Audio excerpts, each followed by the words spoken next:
In a world that appears to be controlled by disorder and cacophony, there's a strong secret there recognized by the earliest Stoics that is capable of changing how you perceive existence. It is not heard over the din of the throng, nor is it concealed by the unrelenting pursuit for transient joys. This mystery is the skill of controlling your own thoughts, a route to strength and calm that piety imparts with tasteful minimalism.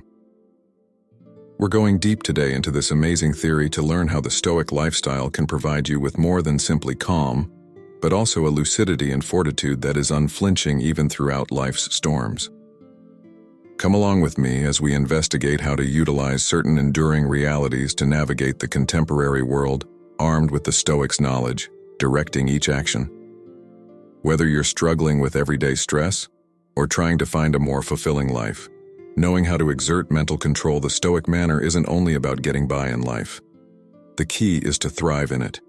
If you're grateful for what we are about to delve into, here's a small favor I'd like to ask of you.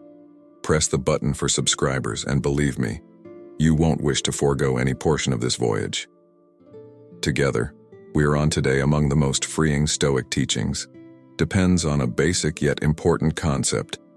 The sole actual, we are in charge of ourselves, our responses, our feelings, and our ideas. This idea gives us hope to separate, escape the weighty views of others. Today, as we travel, we explore why letting go of other people's opinions is more than just liberating. It's a calculated action in the direction of mental mastery. Consider it. How frequently have you reversed a decision, hesitant to start a new project, perhaps even change the way you looked according to your perception of what people would say or believe? It is a typical snare, one that might result in a life motivated by outside approval instead of a deep conviction. Stoicism helps us to change this perspective by securing our behavior and reflections in our personal ideals. We bolster our resilience mentally against the tumult of outside opinions.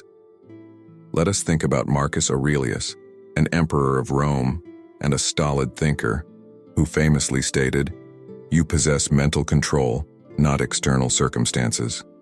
Acknowledge this, then you'll discover resilience." His statements are an appeal to concentrate on our own mental reactions instead of attempting to exert authority over the unpredictable. This does not imply we stop caring about other people. However, instead that we give top priority to our own discernment and mental tranquility above outside endorsement.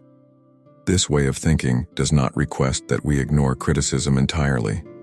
Instead, it gives us the ability to make decisions about which criticisms are constructive and in line with our ultimate objectives, and which are just sideshows. It's about growing a garden inside of you, where your thought seeds are planted, are raised by your personal principles and beliefs, not crushed under the criticism of others.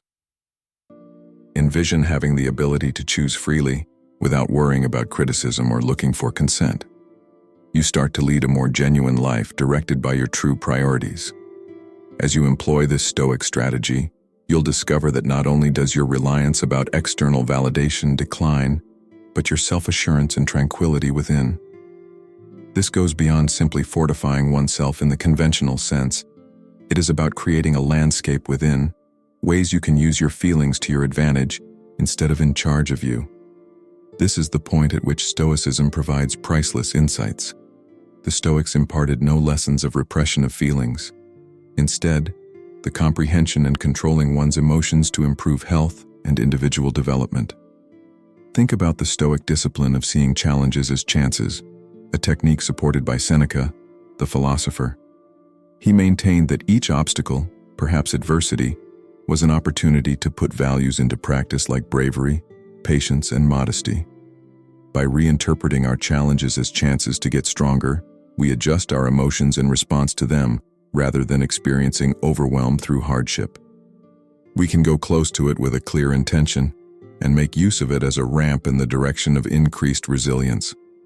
An additional crucial element of developing emotional toughness is keeping things in perspective that is consistent with reality. Epictetus taught that our anguish originates not from the actual events, but based on our assessments of them. By moderating our assessments and anticipations to better reflect the truth, we lessen needless suffering. For example, nevertheless, based on how we answer them. Through self-training to take on more beneficial viewpoints, we regain a substantial amount of control over our psychological health.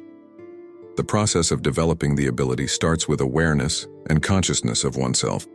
It entails watching our automatic mental processes and doubting their veracity. Does this idea correspond with reality? Is there another route to perceive this circumstance? This technique of challenging and rephrasing is one type of cognitive retraining that can significantly change our emotional terrain. You can incorporate this into your everyday routine by determining circumstances wherein your first response may not be the most beneficial. Try changing the way you think about things to get a fresh perspective on the matter. This might be as easy as analyzing